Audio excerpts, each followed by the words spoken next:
Қайырлы күн, қымбатты менің тыңдармандарым.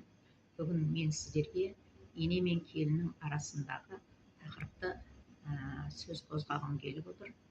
Ене мен келін арасындағы қарым-қатынас менің атқарып жатқан жұмысымның бір бөлігі. Сондықтан біз келін болып түскен кезде, бұл үйде кез келген жағдай болуы мүмкін. Сол кезде бірденен шешім қабылдауда асықпауымыз керек. Кейде бізге енеміздің сөздері ұнамай жатуы мүмкін. Кейде абысындарымыз сыни көзбен қарауы мүмкін. Жолдастарымыз бізді қолдамауы мүмкін. Міне сол кезде біз не істеуіміз керек? Жас түскен келіндер бірденен эмоцияға берілмей, болып жатқан жағдайларды біреуге айтып қоюға тырыспауымыз керек. Не болса да ойланып, ақырын күтуіміз керек. Кейде мәселелер өздігінен шешіліп кететін мәселелер де болып жатады. Кейде келін болып келіп жатқан кезде енелердің болмауы да мүмкін. Себебі өмір сондай.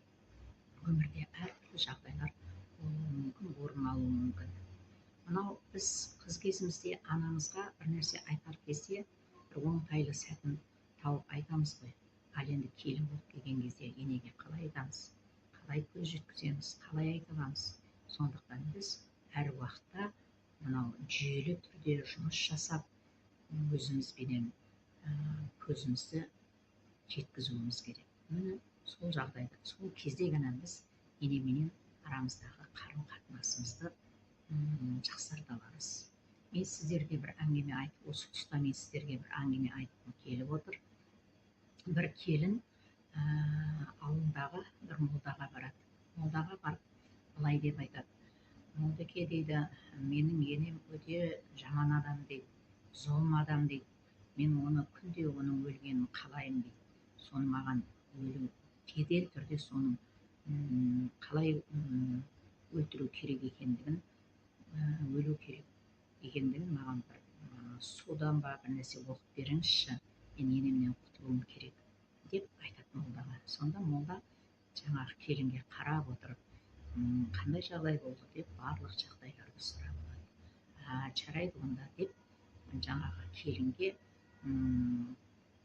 жаңағы суды оқып береді. Мына суды дейді 40 күн бойы дейді енеңе күнде тамақтарына бір қасықтан қосып беріп отыр дейді. Бірақ дейді, енең сөйлесе дейді, үндеме, тек қана күліп, бетіне қарап күліп жүре бер дейді.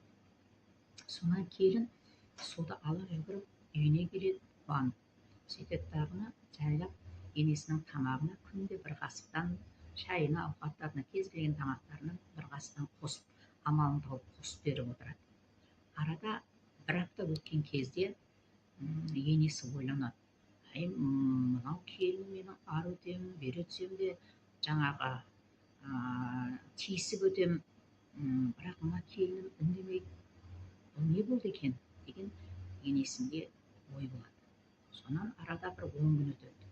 10 күн өткеннен кейін енесі ойлайды: осы менің келініме мен бостан-босқа тиісіп жүрмін ау, менің келінім негізі жақсы адам-ау деп ойланады да, жаңағы сыртқа шықса, жаңа сыйлықтар әкеліп, қонақтарға барса, тәтті-тәттісін әкеліп, жаңа келінмен арасындағы қарым-қатынас жақсара бастайды.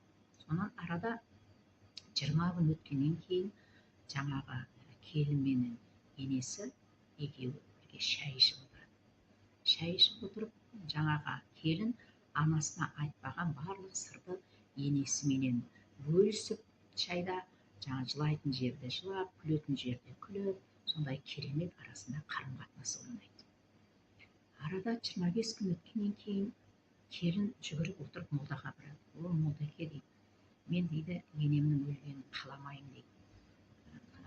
Енді дейді маған ол кісі мені түсінбеппін дейді, өте жақсы адам екен дейді, өте тамаша адам екен, оның өлгенін қаламаймын дейді. Маған ол кісінің өлмейтіндей етіп бір нәрсе жасап беріңіз деп жаңағы молдаға барады. Сонда молда келінге қарап күліп, қарап былай дейді: шырағым дейді, мен дейді адам өлтіретін суға дем сала алмаймын дейді. мен тек қана сені дейді сабырлыққа шақырдым дейді. Сабырлыққа шақырып, сенің енеңмен араңдағы қарым қатынасты маған мен менің мақсатым түзеу болды дейді. Енді дейді сенің енең өлмей бара бер деп сол кезде айтқан кезде келіні қуанғаннан жылап жіберіп үйіне қарай жүгіре жөнеледі. Міне бұл жерде менің айтпағым, біз мынау осындай жастарға дұрыс мотивация беретін, оларға сенім ұялататын, енелерге арасында қарым қатынасқа орнатуға дұрыс бағдар беретін осындай адамдар кейде жетіспей жатады. Сондықтан ене мен келіннің арасындағы қарым қатынас дұрыс болмай, жаңағы арасында ұрыс жанжал керіс болып жататын осында.